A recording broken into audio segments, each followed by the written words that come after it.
Terima kasih kepada pembawa acara dan juga moderator atas waktu yang diberikan kepada saya. Jadi, saya akan mempresentasikan hasil pelaksanaan kegiatan pengabdian masyarakat yang saya lakukan di tahun 2022 ini. Adapun judul pengabdian masyarakat saya adalah pendampingan dalam mengembangkan instrumen penilaian berbasis HKM pada guru-guru IPA SMP negeri di Singaraja. Tim saya adalah saya sendiri, Putu Yase, kemudian ada Prof. Wayan Santiase, kemudian ada Ide Bagus Putu Mardana, dan Rai Sujanem.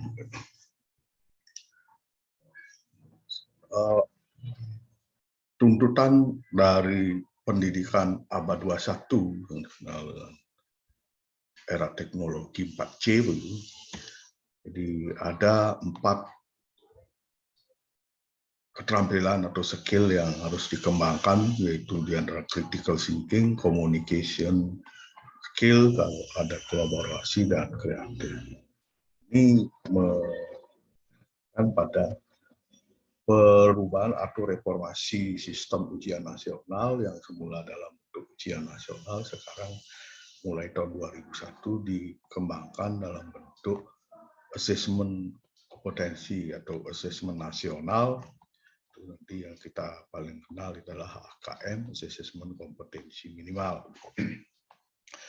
Nah, yang melatar belakangi ini adalah terutama hasil tes PISA tahun 2015 dan 2018 yang cukup rendah, terutama di literasi membaca, literasi sains, dan literasi numerik.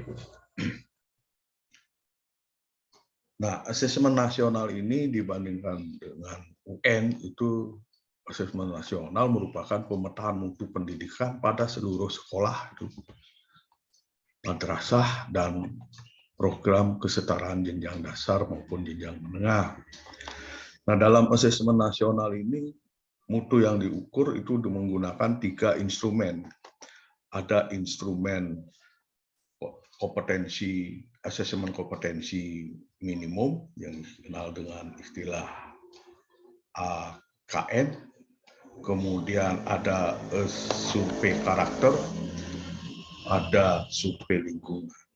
Jadi asesmen kompetensi minimum ini yang mengukur literasi membaca dan numerik, sedangkan asesmen karakter itu mengukur sikap, kebiasaan, nilai-nilai sebagai hasil belajar non-kognitif dari siswa.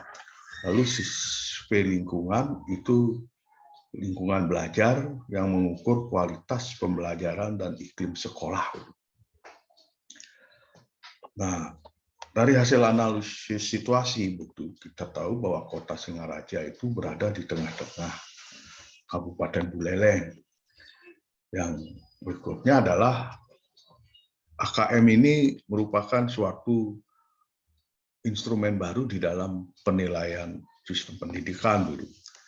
Kemudian berikutnya permintaan guru-guru dan kepala sekolah serta MGMP IPA ini sangat mengharapkan kita di tim itu untuk membantu mengembangkan instrumen AKM.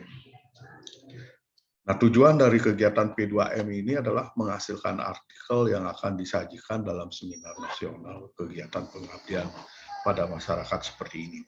Lalu yang kedua, menghasilkan artikel kegiatan pengabdian pada masyarakat yang akan dipublikasikan pada jurnal minimal yang telah ber-ISBN.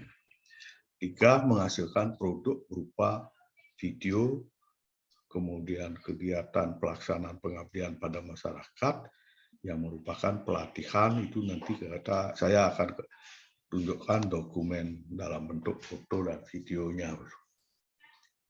Nah, tahapan kegiatan pelaksanaan pengabdian masyarakat itu dibagi menjadi 2. Yang pertama adalah pelatihan atau workshop dengan materi pemahaman pengembangan instrumen penilaian berbasis HKM. Lalu yang kedua adalah pendampingan pada guru-guru peserta dalam mengembangkan instrumen penilaian berbasis HKM. Ini adalah dokumen yang bisa saya tentukan di sini. Dan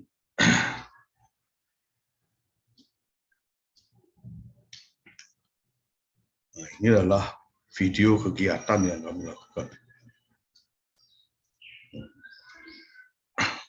Nah, sebagai simpulan dari pelaksanaan kegiatan pengabdian masyarakat, itu kegiatan P2M dalam bentuk workshop dan pendampingan mengembangkan instrumen penilaian berbasis AKM guru-guru ISPA SMP Negeri di Singaraja. Itu pertama dapat mengembangkan pengetahuan dan keterampilan guru-guru mengembangkan instrumen penilaian berbasis AKM. Kedua, guru-guru dapat menghasilkan instrumen penilaian berbasis AKM. Dan ketiga, menghasilkan artikel kegiatan P2M yang diseminarkan secara nasional. Nah, saya kira itulah paparan singkat dari pelaksanaan kegiatan pengabdian masyarakat yang saya lakukan pada tahun 2002 ini. Selanjutnya, saya kembalikan waktu ini kepada Bapak Pembawa Acara dan Moderator, dan terima kasih. Sebagai penutup, saya sampaikan kata penutup Om Santi Santi. Om.